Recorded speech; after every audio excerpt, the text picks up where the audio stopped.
अस्सलाम वालेकुम फ्रेंड्स, इल्मी एकेडमी की तरफ से स्पोकन इंग्लिश से रिलेटेड एक नई वीडियो में खुश आमदीद।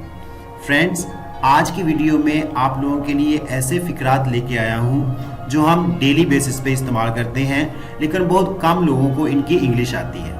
तो अगर आप भी इन फ़िक्रात की इंग्लिश जानना चाहते हैं तो वीडियो को एंड तक ज़रूर देखिएगा और आप भी इन फ़िक्रात की इंग्लिश सीख लें, क्योंकि ये बहुत अहम है। वीडियो शुरू करने से पहले अगर आप हमारे चैनल पर नए हैं तो चैनल को सब्सक्राइब करके बेल नोटिफिकेशन को ऑन कर लें, ताकि इस तरह की हर नई आने वाली वीडियो आप तक बआसानी पहुंच सके। तो चलें वीडियो स्टार्ट करते हैं।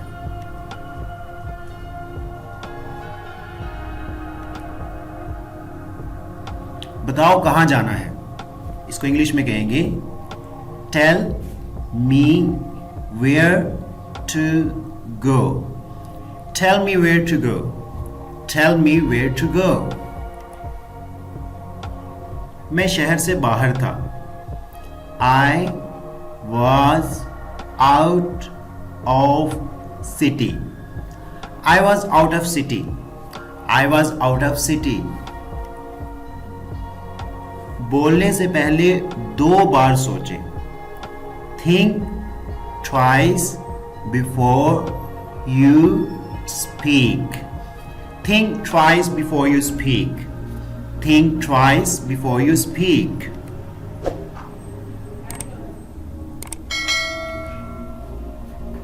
बात की तरफ आओ, यानी कि पॉइंट की तरफ आओ, जो मेन मुद्दा है उसकी तरफ आओ।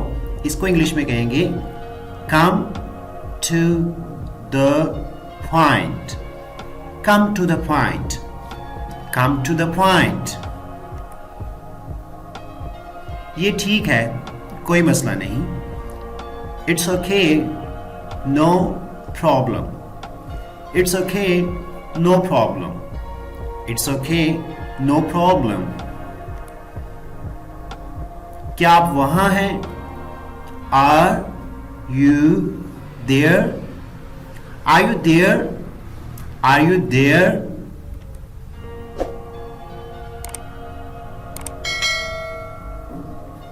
क्या ये मुमकिन है? Is it possible? Is it possible?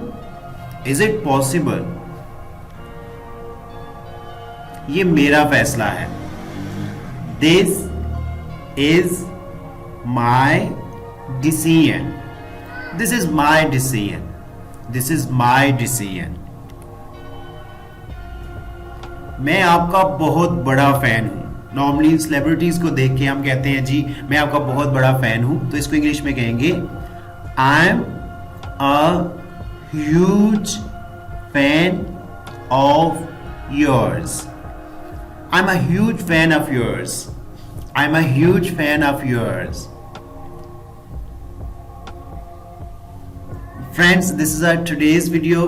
Video अच्छी लगी हो तो लाइक करना मत भूलिएगा, और अगर अभी तक आपने हमारे चैनल को सब्सक्राइब नहीं किया तो जल्दी से चैनल को सब्सक्राइब करके बेल नोटिफिकेशन ऑन कर लें, ताकि आपको इस तरह की हर नई आने वाली वीडियो टाइम पे मिल सके। Thanks for watching the video.